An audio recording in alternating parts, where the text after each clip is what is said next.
रात के 3 बज रहे हैं। आप लेटे हैं, आंखें बंद हैं, पर नींद कोसों दूर है।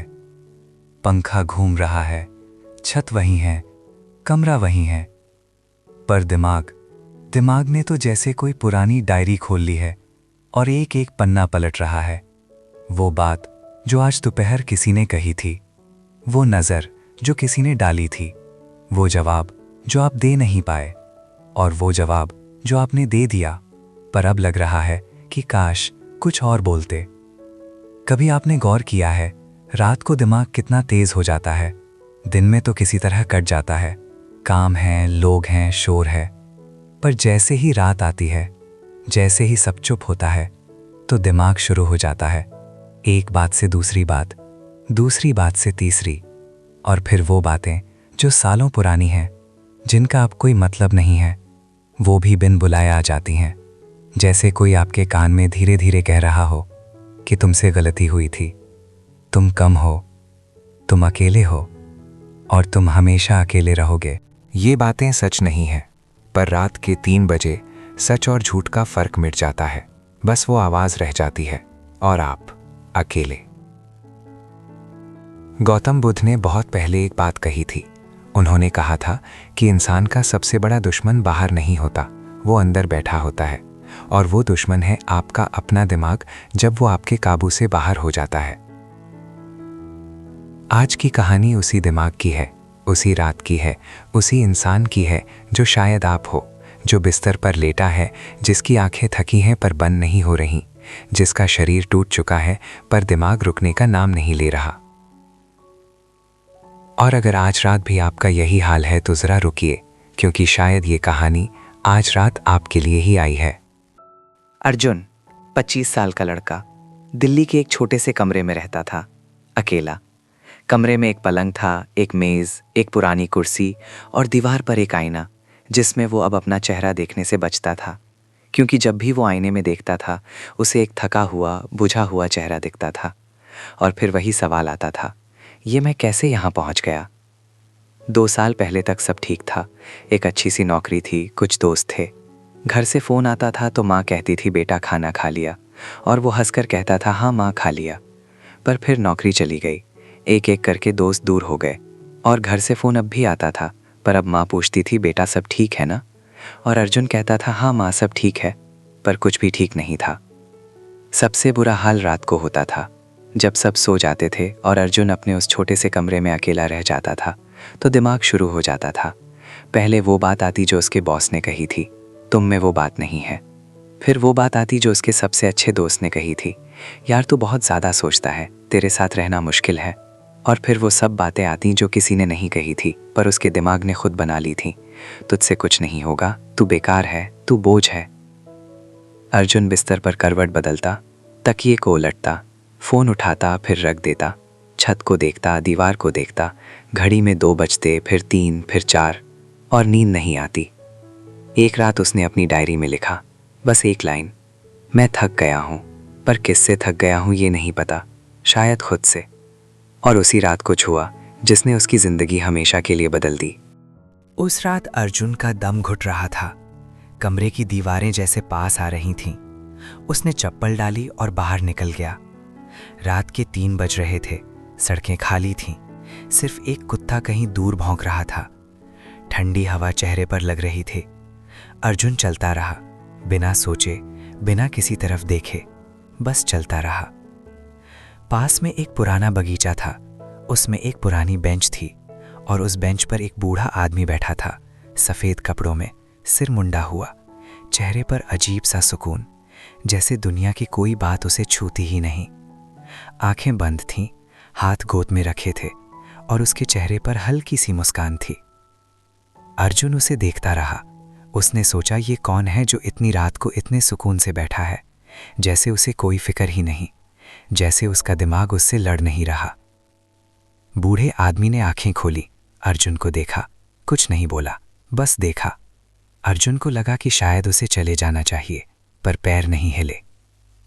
बूढ़े आदमी ने धीरे से कहा, बैठ जाओ, इतनी रात को इस तरह कोई तभी निकलता है जब अंदर कुछ बहुत ज्यादा भरा हो। अर्जुन बैठ गया, पहले चुप रहा, फिर न जाने क्या हुआ। शायद रात का असर था, शायद उस बूढ़े की आंखों में कुछ था।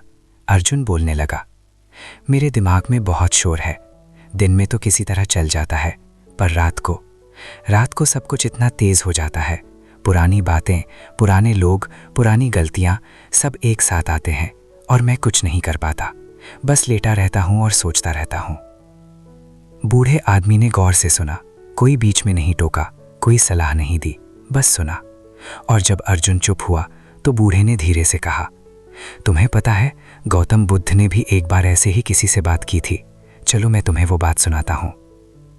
अर्जुन ने उस बूढ़े की तरफ देखा। रात की ठंडी हवा दोनों के बीच से गुजरी और फिर बूढ़े ने वो बात कही जिसने अर्जुन को अंदर तक हिला दिया। बूढ़े आदमी ने कहा, बुद्ध के पास एक बार एक नौजवान आया, बिल्कुल तुम्हारी तरह, थका हुआ, टूटा हुआ। उसने बुद्ध से कहा कि मेरा दिमाग रुकता नहीं है। मैंने सब कोशिश की, अच्छा सोचने की कोशिश की, बुरा भुलाने की कोशिश की, पर जितना भुलाने की कोशिश करता हूं उतना ज्यादा याद आता है। मैं हार गया हूं। बूढ़े ने आगे कहा।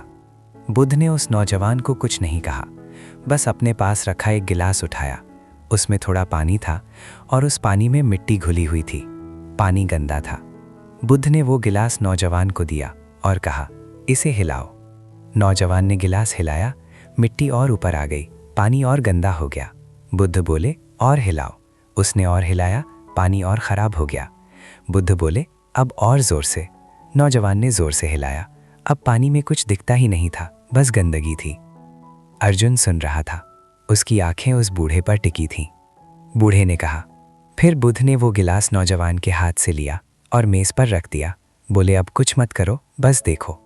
नौजवान देखता रहा।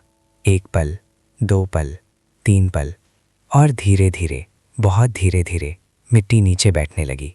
पानी ऊपर से साफ होने लगा। कुछ देर बाद गिलास में ऊपर का पानी बिल्कुल साफ था और सारी मिट्टी नीचे जम चुकी थी। जरा सोचिए, कितनी आसान सी बात है ये, पर कितनी गहरी। बूढ़े ने अर्जुन की आंखों में देखा और बोला, बुद्ध ने उस नौजवान से कहा था, तेरा दिमाग ये गिलास है और वो पुरानी बातें, पुरानी यादें, वो डर, वो गुस्सा, वो सब मिट्टी है। अब मैं तुझसे एक बात पूछता हूँ, तूने कभी सोचा कि मिट्टी नीचे बैठी कैसे? क्या तूने कुछ किया? नहीं, तूने बस गिलास को हिलाना बंद किया, बस इतना ही करना था। समस्या ये नहीं कि तेरे दिमाग में गंदा पानी है, समस्या ये है कि तू उसे हिलाना बंद नहीं कर रहा। अर्जुन की सांस रुक गई, जैसे किसी ने उसके अंदर की वो गांठ पकड़ ली जो सालों से कसी हुई थी। उसके मन में एक आवाज आई, ये तो वही बात है, मैं रात को यही तो करता हूँ, उन्हीं बातों को बार बार हिलाता रहता हूँ। पर असली बात तो अभी आनी बाकी थी, वो बात जो बुद्ध ने आखिर में कही, और वो बात सुनकर उस नौजवान की जिंदगी बदल गई थी। बूढ़े आदमी ने कहा, बुद्ध ने उस नौजवान से एक और बात कही थी। उन्होंने कहा, तुझे पता है तू गिलास क्यों हिलाता रहता है? क्योंकि तू सोचता है कि अगर तूने हिलाना बंद किया तो मिट्टी हमेशा रहेगी। तुझे लगता है कि सोचते रहने से तू किसी जवाब तक पहुंचेगा, पर सच ये है कि जवाब सोचने से नहीं आता। जवाब तब आता है जब तू सोचना छोड़ देता है। अर्जुन ने सुना और कुछ टूटा उसके अंदर, पर यह टूटना बुरा नहीं था। ये वैसा था जैसे बरसों से बंद खिड़की खुलती है और ताज़ी हवा अंदर आती है। उस रात अर्जुन घर गया, बिस्तर पर लेटा और दिमाग फिर शुरू हुआ। वही पुरानी बातें, वही पुराने लोग, वही पुरानी गलतियां। पर इस बार अर्जुन ने कुछ अलग किया। उसने उन बातों को रोकने की कोशिश नहीं की, उसने उनसे लड़ने की कोशिश नहीं की। उसने बस एक काम किया, गिलास रख दिया। मतलब उसने कहा, ठीक है, ये बातें आ रही हैं, आने दो, मैं इन्हें हिलाऊंगा नहीं। पहली रात कुछ खास नहीं हुआ, बातें आती रहीं, पर अर्जुन ने उन्हें पकड़ा नहीं।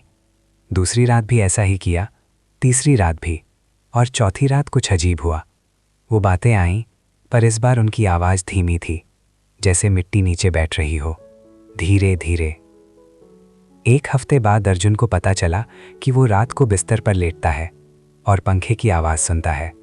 बस, न कोई पुरानी बात, न कोई पुराना चेहरा, बस पंखे की आवाज़ और ठंडी हवा, और धीरे धीरे आंखें बंद हो जाती हैं। एक दिन उसने अपनी माँ को फ़ोन किया। माँ ने पूछा, तुझे पता है तू गिलास क्यों हिलाता रहता है? क्योंकि तू सोचता है कि अगर तूने हिलाना बंद किया तो मिट्टी हमेशा रहेगी। तुझे लगता है कि जवाब सोचने से नहीं आता। जवाब तब आता है जब तू सोचना छोड़ देता है। बेटा सब ठीक है ना? और इस बार अर्जुन ने कहा, माँ सब ठीक नहीं था, बहुत दिनों से ठीक नहीं था, पर अब मैं ठीक हो रहा हूँ। माँ की आंखों से आंसू आ गए। फोन पर कुछ देर दोनों चुप रहे और उस चुप्पी में जितना कुछ कहा गया उतना शायद 1000 बातों में नहीं कहता थे। अर्जुन ने फिर से नौकरी ढूंढनी शुरू की, पर इस बार अलग तरीके से। पहले वो हर बार सोचता था कि अगर नहीं मिली तो, अगर फिर से वही हुआ तो, पर अब वो बस एक काम करता, जो सामने है वो करो, जो नहीं है उसके बारे में गिलास मत हिलाओ। वो वही अर्जुन था, वही कमरा था, वही दीवारें थीं, पर कुछ बदल गया था। बाहर नहीं, अंदर। उसका दिमाग अब भी सोचता था, पर अब वो दिमाग का गुलाम नहीं था। अब वो जानता था कि सोच आएगी, आने दो, मुझे बस गिलास नहीं हिलाना है। आप अभी ये सुन रहे हैं, शायद रात का वक्त है, शायद आप भी बिस्तर पर लेटे हैं, शायद आपके दिमाग में भी वो गिलास हिल रहा है, वो पुरानी बात, वो पुराना जख्म, वो सवाल जिसका कोई जवाब नहीं है। मैं आपसे ये नहीं कहूँगा कि सब ठीक हो जाएगा, क्योंकि ज़िंदगी ऐसी नहीं है, कभी अच्छा होता है कभी बुरा। पर एक बात ज़रूर कहूँगा, अगर आज रात भी आपका दिमाग आपसे लड़ रहा है, अगर आज रात भी वो बातें आ रही हैं जो नहीं आनी चाहिए, तो बस एक काम करिए, गिलास रख दीजिए। उन बातों से लड़िए मत, उन्हें भगाइए मत, उन्हें रोकिए मत, बस हिलाना बंद कीजिए, आने दीजिए, जाने दीजिए। आपका काम सिर्फ इतना है कि आप गिलास को अपने हाथ से रख दें, बाकी मिट्टी खुद नीचे बैठ जाएगी, पानी खुद साफ हो जाएगा। याद है ना, शुरू में मैंने कहा था रात के 3 बजे सच और झूठ का फर्क मिट जाता है। पर आज से एक और बात याद रखिए, रात के 3 बजे अगर दिमाग में शोर है तो ये आपकी कमजोरी नहीं है, ये बस एक हिलता हुआ गिलास है और आप चाहें तो इसे रख सकते हैं। बुद्ध ने कहा था, दुख इस बात का नहीं कि बातें आती हैं, दुख इस बात का है कि हम उन्हें जाने नहीं देते। आज रात जब आप आंखें बंद करें तो बस इतना याद रखिएगा, गिलास रख दो, बस इतना काफी है। और हाँ, अगर आपको लगा कि ये बात सिर्फ आपकी नहीं है, अगर आपको लगा कि आपकी ज़िंदगी में कोई और भी है जो रात को ऐसे ही जागता है, जिसका दिमाग ऐसे ही शोर मचाता है, तो ये कहानी उन तक भी पहुंचा दीजिए, क्योंकि बुद्ध ने ये बात एक इंसान को बताई थी, पर उस एक इंसान ने जब दूसरों को बताई तो लाखों जिंदगियां बदल गईं। शायद आपका एक छोटा सा कदम किसी की रात थोड़ी आसान कर दे। और अगर ऐसी कहानी आपके दिल को छूती हैं तो इस सफ़र में हमारे साथ बने रहिए, क्योंकि ऐसी कहानियां यहाँ रोज़ आती हैं। बुद्ध की बातें, आपकी रातें और वो सुकून जो सब ढूंढ रहे हैं। सोइए आज चैन से, गिलास रख दीजिए, बस।